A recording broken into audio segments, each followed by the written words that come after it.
आज ते जे आरोप करताय याचा अर्थ माझी उमेदवारी जाहीर झाल्यानंतर हे वातावरण सातारा जिल्ह्यामध्ये उभं राहिलेलं आहे आणि हे वातावरण बघताना त्यामध्ये त्यांना भीती वाटायला लागली आणि घाबरून जाऊन अशा प्रकारचा आता रडीचा डाव घेतला. मला आजही आवड आहे कोर्ट तुम्ही कुठल्या प्रकारचा राज्य सरकारचा दबाव टाका. मागच्या वेळेला सुद्धा अशी एक केस माझ्या ओपन बोगस टाकण्याचा प्रयत्न केला आणि ती बोगस केस टाकल्या त्याच प्रकारची कारवाई करण्यासाठी कोणी कोणाला फोन केले, किती अधिकाऱ्यांवर कशा प्रकारचा दबाव आणला, वनांना कोणी ऑर्डर काढायला लावली, सुट्टीचा दिवस असताना सुद्धा तिथे कोण गेलं होतं, सगळे पुरावे माझ्याकडे आहेत. परंतु मी त्याच्याकडे लक्ष देत नाही. सत्यमेव जयते आहे. शेवटी माझं आता असंही म्हणणं आहे की त्यांनी सांगितलेलं आहे 4,000 कोटीचा भ्रष्टाचार. त्यांनी आणि माझी तुम्हाला काँग्रेसमध्ये माझी वकिली आहे. जे माझ्याकडं आहे एकही एफएसआय वाटप केला नाही. एकाही एफएसआयच्या बाबतीमधला निर्णय झाला नाही. तो एफएसआय आजही बाजार समितीच्या मध्ये जमा आहे.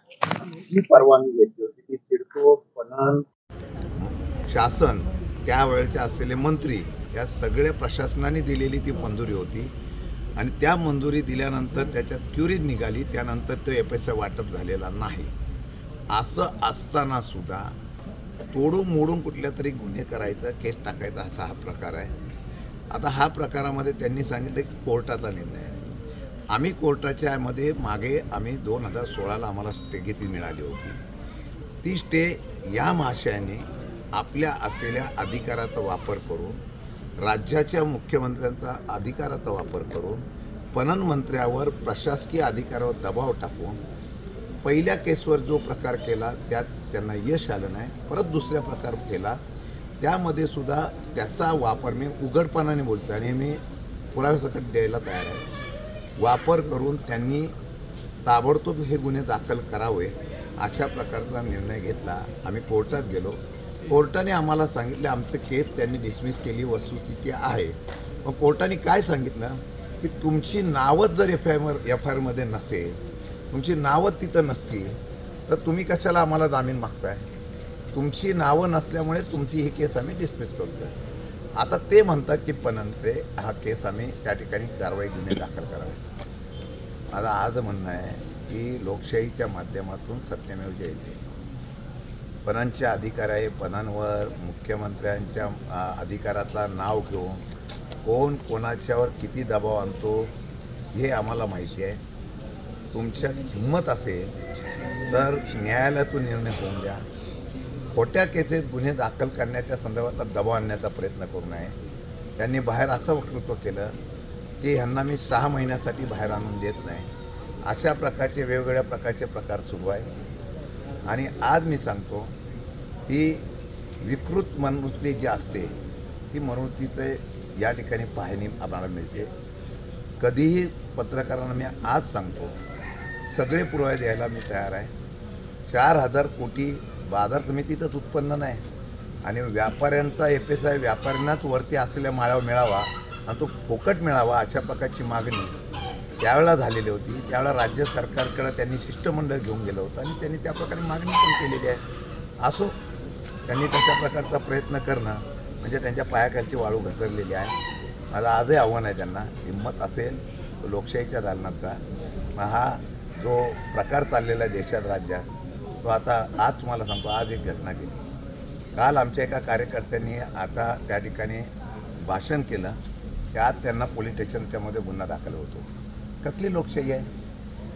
आणि शेवटी एक ना एक दिवस लोक निर्णय घेत असतात आणि ते लोकसभेच्या माध्यमातून उमेदवारी जाहीर झाल्यापासून ही प्रक्रिया चालू झाली होती. बाहेर तशी चर्चा होती याची मला कल्पना आहे. त्यामुळे शेवटी न्याय देवता काय आहे त्याच्यावर आमचा पूर्ण विश्वास आहे आणि त्याप्रमाणे जे सांगतायत ते बदनाम करण्यासाठी खोटं सांगतायत, धांदाट खोटं आहे. आणि त्या केसच्या असलेल्या ऑर्डर त्याची कॉपीचा विरोधाभास दाखवण्यापेक्षा ती ऑर्डर कशासाठी दिली ते त्यांनी हे करावं. हां, आता ते गुन्हे दाखल करण्यासाठी अधिकाराचा आणि गैरवापर सत्तेचा करतील तर त्याला मला काही सांगता येत नाही. आता त्यांच्या डोक्यात काय असेल ते त्यांचा माहिती. पण संचालक मंडळाने सुद्धा त्याच्यामध्ये जवळजवळ 100 गाळे असे स्वतःच्या नावावर केलेत आणि त्याचा तो अपहार केलाय असं त्यांचं पण म्हणणं आणि 5 लाख रुपयाला एक गाळा विकला गेलेला आहे 1000 स्क्वेअर फूटचा.